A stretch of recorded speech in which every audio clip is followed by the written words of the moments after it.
Kerouac's guru, his really big hero, as far as writers go, American writers, was Thomas Wolfe. And that's what Kerouac and I had in common. Thomas Wolfe's book, Look Homeward Angel, a book out of the 1930s, was a direct inspiration for both of us. And I went to Chapel Hill, University of North Carolina, where Thomas Wolfe had gone, just because Thomas Wolfe had been there. And Kerouac goes, in Look Homeward Angel, it's a vision of America very similar to Kerouac's, except it's a 1930s and 1920s vision of America. Actually, Kerouac's vision of America is a 1930s pre-war, World War II vision. In Look Homeward Angel, the hero sees America from the window, from a speeding train window, whereas in Kerouac on the road, it's from a speeding automobile window. And it's an America that no longer exists except in the small, dusty old Greyhound bus stations in small lost towns out in middle America. So this is nostalgia today for the 50s anyway, which is causing, it's part of the Kerouac, renewed interest in Kerouac, I think. There's a lot of 50s style going on now. The whole punk style is almost like a beat. Some of the differences, it seems to me, punk are too wild about jazz. And it seems a little bit less to do with poetry. They're not too wild about poetry either, are they? Poetry? What's that? The first jazz and poetry readings in San Francisco were at the Cellar, which was here in North Beach and Green Street. And it was Kenneth Rexroth's idea. And he invited me. I was a completely unknown young straight poet. I wasn't really associated with the Beats. I got associated with the Beats by publishing them.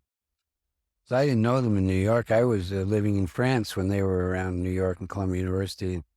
I met them when they came out here after I'd started City Lights Bookstore in the mid-50s and started publishing them. And they were mostly, the beat writers were all New York carpetbaggers or East Coast carpetbaggers, like Gregory Corso and Allen Ginsberg and Burroughs and Peter Orlovsky. And Kerouac was from Massachusetts. He went to Columbia University in New York, and I was from New York. We were all a bunch of New York carpetbaggers, and San Francisco was still the last frontier in the 1950s. It was a real congenial place to light. San Francisco, I don't know what it is today, but there was an Indian myth from the 18th century, which was that we're dancing on the edge of the world out here. That's the way we felt in the 50s. Today, I don't know. We're dancing in middle America in San Francisco now, because the whole yuppie, yummy culture is anti-intellectual and what used to be called a Me Too generation, or me first. And the devil take the hindmost, and money and computers and get a good job and make lots of money. And where's Nicaragua? Gary Snyder was obviously a poet, and none of his heroes were the heroes of American popular fiction. They weren't Norman Mailer's heroes. They weren't Philip Roth's heroes. They were loners, and they were on the roaders. It was in the Charlie Chaplin tradition. It's what I call Charlie Chaplin anarchism. Chaplin's little man with the derby and the cane is still such a potent image universally, is because Chaplin represents the subjective in everyone, or the little man or little woman in everyone who's constantly being attacked and decimated and destroyed or suppressed by modern industrial society or by the state. And so that's why City Lights Bookstore is called City Lights Bookstore. We got permission from the Chaplin estate to use the title of his film. The whole idea was that Chaplin is a symbol of the free, subjective individual. It's a subjective that's being oppressed and destroyed by civilization today. It's probably been that way ever since the beginning of civilization. That's a Herbert Marcuse's thesis. He was the ideologue between the 1960s hippie generation used. He was a Marxist. Eros and Civilization was Marcuse's big book, and the thesis was that to have any civilization at all, the Eros instinct had to be somewhat suppressed, or you couldn't have civilization.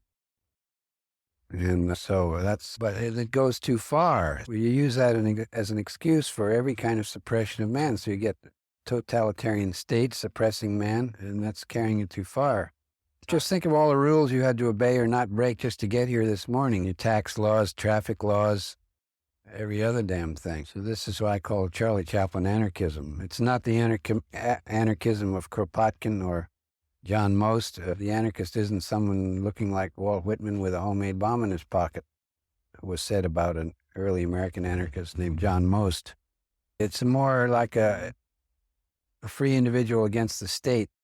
They're nice people inside the uniforms, but it's that damn uniform. As soon as I see it, I see not only red, but the whole rainbow. I really think the 50s were essentially a pretty boring decade compared to the 60s, for instance.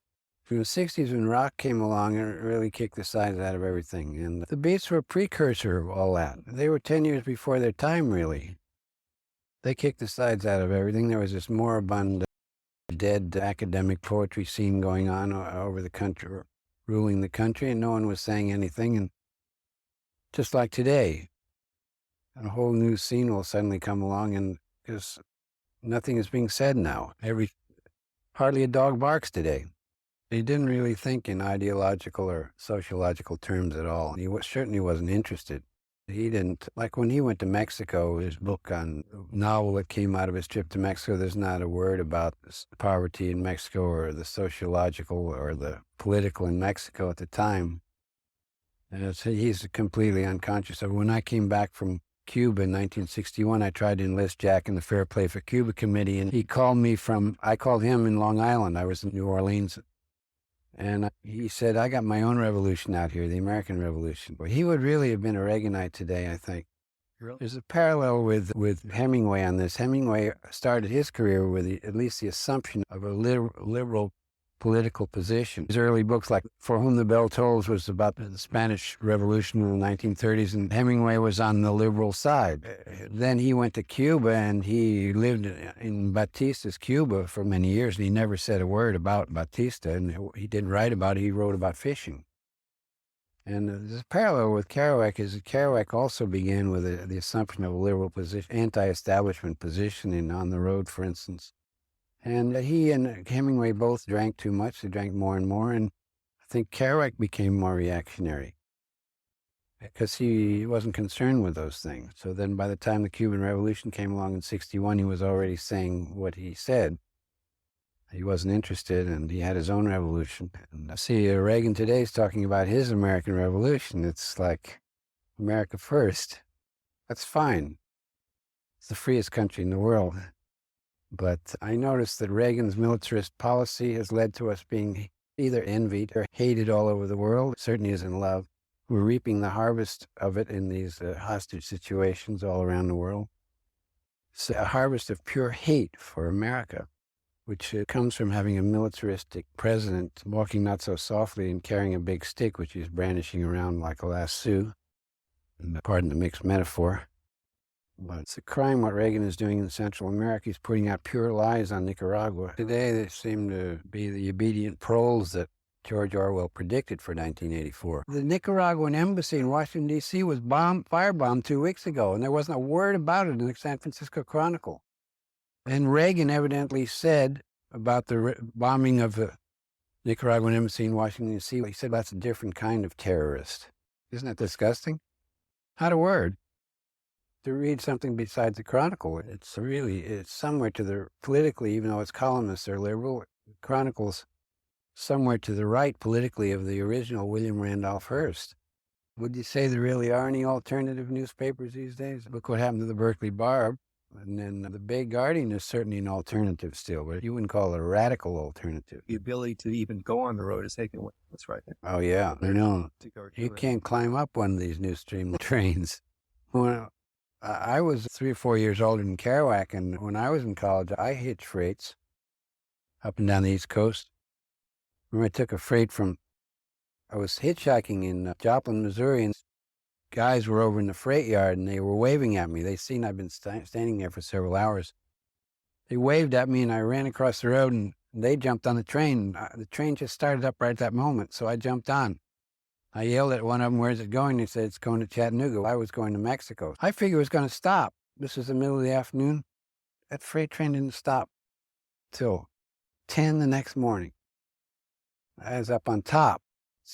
I didn't have time to get inside of a car. I was riding up on top. I tied myself on with my coat. I thought I was going to fall asleep and fall off during the night and going through these tunnels. Got off in Chattanooga. I was black from head to foot. It was a coal engine. It's an enormous hobo yard. Chattanooga, Tennessee, thousands of hobos. This is 1938. Oh, of course. Yeah, Depression. it was big depression camps. See, Jack didn't write about that. He was on the rails in those days, but he didn't write about that, except as a beautiful whoopee vision. Wow. Song of the Open Road. See, it goes back to Jack London, also had a book called The Road. It's funny, there's pictures of Jack London, and he looks just like Kerouac.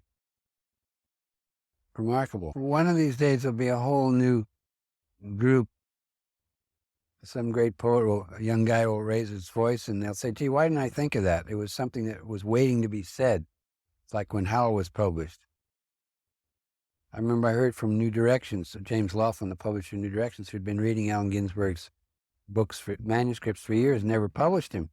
When we published Howl, and I got a letter from Laughlin, said, Ginsberg suddenly got good. He suddenly got good. So it can happen any day. It'll be a whole new ballgame with, it's like when the rock scene started in the early 60s. Remember I first heard rock coming over some radio. I said, God, what's that? Terrible. I was sounding, what's this cacophony? That's the 60s, as I say, were a lot more exciting than the 50s. And the beats really had all the main themes that became the shibboleths of the 1960s hippie culture. And the whole turning to the Far East, to Buddhism. They were the first use of drugs in many years among poets and writers, and the anti-war position, pacifism, all those things was what became the turn-on of the 60s. You name it. I never saw that the jazz of the 50s had much connection with the jazz of the 60s, because the cool jazz in the 50s, I thought it was pretty boring. I never liked it very much. It was a neurotic, unhappy music. I thought people sitting in dark corners wearing dark glasses, snapping their fingers. And when the rock scene came along, it really knocked out the walls. It was really a happy scene. The old Fantasy Records they were the one record company on the scene then. They recorded the poetry and jazz sessions that Rex Roth and I did at the Cellar. And they were the one record company in San Francisco. They were on Treat Street in the Mission District in those days. So the success of Amadeus by Saul Sanz and crew, it didn't happen overnight. Those guys were with the music all along. That was in the warehouse. It was much different than what I deal with now. It was much less business first, a little bit more accidentalism. They had their stuff together. Yeah. It seemed like there's a little bit more character running. Yeah. Free radical. So thanks. You know,